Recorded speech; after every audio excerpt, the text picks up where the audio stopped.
Have you ever wondered why we bear the names we do? How did these clusters of letters, these sounds, come to define us as individuals?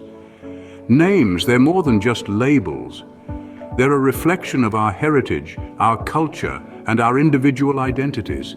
They've evolved over time, changing with the ebbs and flows of societal trends. Today we'll take an exciting journey through time, exploring the evolution of names over the past 2,000 years. In the year 2020, popular names were as diverse as the world itself. For boys, names like Liam, Noah, Oliver, Elijah, William, James, Benjamin, Lucas, Henry, and Alexander were favored. For girls, Olivia, Emma, Ava, Sophia, Isabella, Mia, Amelia, Harper, Evelyn, and Abigail were popular choices. Fast forward 2 decades to the year 2000. Boys were often named Jacob, Michael, Matthew, Joshua, Christopher, Nicholas, Andrew, Joseph, Daniel, and Tyler.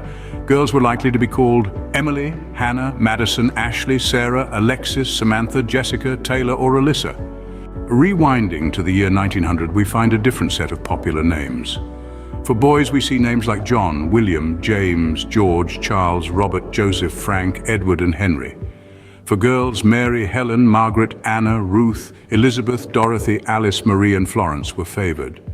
Stepping further back in time to the 1800s, we find boys often bearing names like John, William, James, George, Charles, Henry, Joseph, Robert, Thomas, and Frank.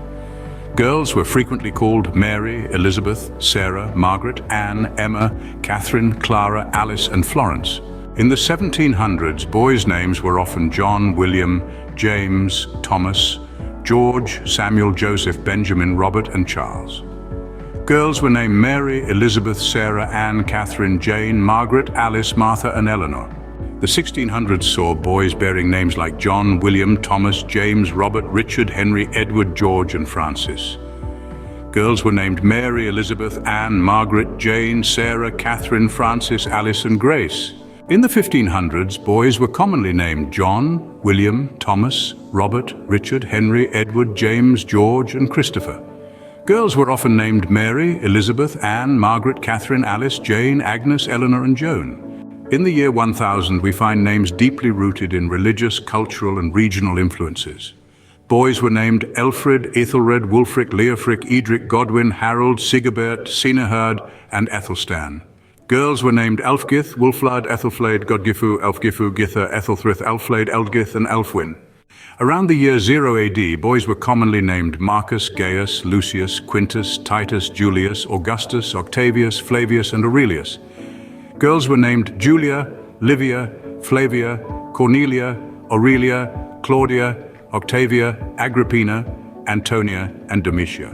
And for a bonus, let's take a quick journey to 1000 BC. In the ancient Near East, names such as Asher, Hammurabi, Enheduanna, Shamash, Nebuchadnezzar, and Ishtar were common. In ancient Egypt, we find names like Amenhotep, Nefertari, Thutmose, Hatshepsut, Tahotep, and Mutnojmet. And in ancient Greece, names such as Achilles, Persephone, Odysseus, Themistocles, Calliope, and Aristophanes were favored. And there you have it, a journey through the evolution of names over the past 2,000 and even 3,000 years. It's fascinating to see how names have evolved, reflecting changing cultures, societal trends, and historical events. As we close this chapter, remember, a name is more than just a label. It's a story, a legacy, a reflection of who we are and where we come from. Until our next journey into the annals of history, goodbye.